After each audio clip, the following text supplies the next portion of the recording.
क्या आप भी धान, गेहूं जैसी पारंपरिक खेती से मिलने वाली आमदनी से थक चुके हैं? सोचिए, अगर कम जमीन से ज्यादा कमाई का कोई रास्ता मिल जाए तो कैसा रहेगा?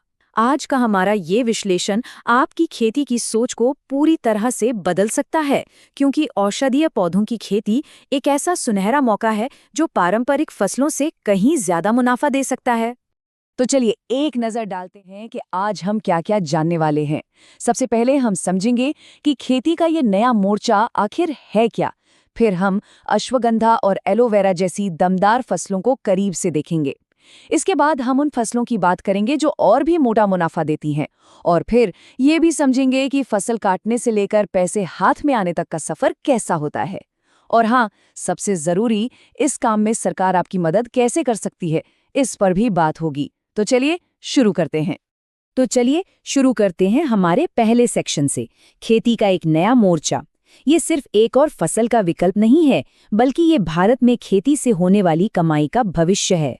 सबसे पहले एक सवाल जो हर किसान को खुद से पूछना चाहिए, क्या मेरा खेत मुझे उतनी कमाई दे रहा है जितनी उसकी असली क्षमता है? हम सब जानते हैं कि किसान भाई हमेशा अपनी आय बढ़ाने और खेती में कुछ नया करने के तरीके खोजते रहते हैं। और इस सवाल का जवाब देखिए, यही हमारी आंखों के सामने है। ये तस्वीर एलोवेरा के एक लहलहाते खेत की है, जो ये साफ साफ दिखाती है कि औषधीय पौधों की खेती सिर्फ एक ख्याल नहीं, बल्कि हकीकत में कमाई का एक कामयाब रास्ता बन चुकी है। तो आखिर ये मौका बना कैसे? इसकी सबसे बड़ी वजह है जबरदस्त डिमांड। भारत में ही नहीं, पूरी दुनिया में हर्बल और आयुर्वेदिक दवाइयों की मांग आसमान छू रही है। और इस मांग को पूरा करने के लिए बाजार को आप जैसे किसानों की सख्त जरूरत है। तो चलिए अब बात करते हैं हमारी पहली फसल की, अश्वगंधा। देखते हैं कि ये क्यों एक इतना भरोसेमंद और फायदे का सौदा है। ये है अश्वगंधा, जिसे इंडियन जिनसिंग के नाम से भी जाना जाता है। ये कमाल का पौधा है। अब देखिए, इस पौधे में सबसे कीमती चीज है इसकी जड़ें। बाजार में इनकी जबरदस्त मांग है और असली कमाई वो यहीं से होती है। तो सवाल ये है कि कोई किसान अश्वगंधा की खेती क्यों करे? सबसे पहली बात, ये एक बहुत ही मजबूत पौधा है जिसे पानी की जरूरत कम होती है। मतलब भारत के सूखे इलाकों के लिए ये एकदम परफेक्ट है। और तो और, खुद राष्ट्रीय औषधीय पादप बोर्ड ने इसे एक खास फसल का दर्जा दिया है। और अब जरा इन आंकड़ों पर नजर डालिए, ये आपको पूरी कहानी बता देंगे। देखिए, डिमांड है 12,500 टन की और पैदावार हो रही है सिर्फ 8,500 टन से भी कम। ये जो मांग और सप्लाई के बीच का बड़ा फासला है ना, यही तो है किसान भाइयों के लिए सीधी कमाई का मौका। चलिए अब बात करते हैं एक ऐसी फसल की जिसमें मेहनत कम और कमाई ज्यादा है। यह है एलोवेरा, जो औषधीय खेती में कदम रखने का एक बहुत ही शानदार तरीका है। एलोवेरा की सबसे बड़ी खासियत क्या है? अरे भाई, इसे बहुत ज्यादा देखभाल नहीं चाहिए, पानी भी कम लगता है, ये कई तरह की मिट्टी में उग जाता है और इसका इस्तेमाल तो क्रीम पाउडर से लेकर खाने पीने की चीजों तक में होता है। और सबसे बढ़िया बात, एक बार लगाओ और सालों साल कमाई पाओ। और कमाई का अंदाजा लगाइए, 1 हेक्टेयर से आराम से 15 से 20 टन पत्तियां निकल आती हैं। और सोचिए, अगर पानी का इंतजाम अच्छा हो तो यही पैदावार 30 टन तक पहुंच सकती है। मतलब मुनाफा ही मुनाफा।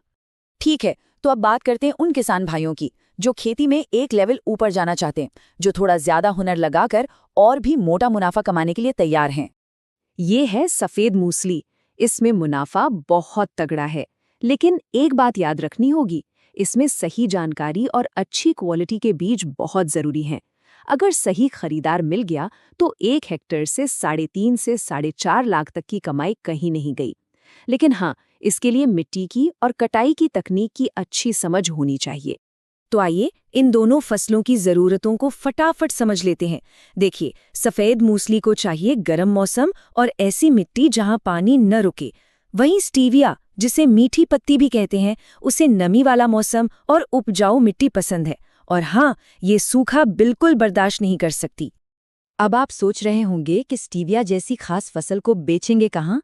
इसका सबसे अच्छा जवाब है कॉन्ट्रैक्ट फार्मिंग। इसमें होता क्या है कि कंपनी आपको पौधे भी देगी, ट्रेनिंग भी देगी और फसल तैयार होने पर उसे खरीदने की गारंटी भी देगी। मतलब बाजार ढूंढने का झंझट ही खत्म। देखिए, फसल उगा लेना ही सब कुछ नहीं है। ये तो बस आधा काम हुआ। असली खेल तो अब शुरू होता है, यानी कटाई के बाद फसल की क्वालिटी को एकदम टॉप क्लास बनाए रखना। ये जो स्टेप्स हैं, ये सुनने में भले ही आसान लगे, पर आपके मुनाफे के लिए बहुत ज़रूरी हैं। सही टाइम पर कटाई, फिर उसे अच्छे से धोना और छांटना, और सबसे ज़रूरी, उसे ठीक से सुखाना, ताकि उसके औषधीय गुण खराब न हों। हर एक कदम आपकी कमाई पक्की करता है। और अब आता है कमाई को कई गुना बढ़ाने का सीक्रेट, जिसे कहते हैं वैल्यू एडिशन। सोचिए, कच्चा आलू बेचना एक बात है और उसी आलू का चिप्स बनाकर बेचना दूसरी। मुनाफा किसमें ज्यादा है? बस वही हिसाब यहाँ है। कच्ची जड़ें बेचने की बजाय अगर आप उसका पाउडर या अर्क बनाकर बेचते हैं तो बड़ी बड़ी दवा और कॉस्मेटिक कंपनियां आपको मुंह मांगा दाम देंगी। अब आपके मन में एक सवाल जरूर आ रहा होगा कि भाई ये सब करने के लिए पैसा कहाँ से आएगा? तो घबराइए मत, इसका भी समाधान है। चलिए देखते हैं कि सरकार इसमें आपकी मदद कैसे कर सकती है। भारत सरकार की एक संस्था है NMPB। ये किसानों की मदद के लिए कई तरह की सब्सिडी देती है। जैसा आप देख सकते हैं, चाहे आपको नर्सरी लगानी हो, फसल को सुखाने के लिए यूनिट बनानी हो या वैल्यू एडिशन करना हो, हर चीज के लिए आर्थिक मदद मौजूद है। जैसे कि नर्सरी लगाने पर तो लागत का 50% तक सरकार देती है। हाँ, ये बात जरूर है कि इन सरकारी योजनाओं के लिए कागजी कार्यवाही थोड़ी मुश्किल हो सकती है। इसलिए हमारी सलाह है कि किसी जानकार या एक्सपर्ट की मदद जरूर लें, ताकि आपका प्रपोजल आसानी से पास हो जाए और आपको पूरा फायदा मिले। आखिर में ये एक लाइन इस पूरे मौके का निचोड़ बता देती है। ये सिर्फ खेती बदलना नहीं है, ये सही प्रोसेसिंग और मार्केटिंग के जरिए गांव में आमदनी, रोजगार और एक बेहतर जिंदगी लाने का एक बहुत बड़ा मौका है। तो अब सवाल आपके लिए है। सोचिए, इनमें से कौन सी औषधीय फसल आपके खेत की और आपकी किस्मत बदलने का पहला कदम बन सकती है? अब समय है सोचने का और खेती के इस नए और रोमांचक दौर में अपना पहला कदम बढ़ाने का।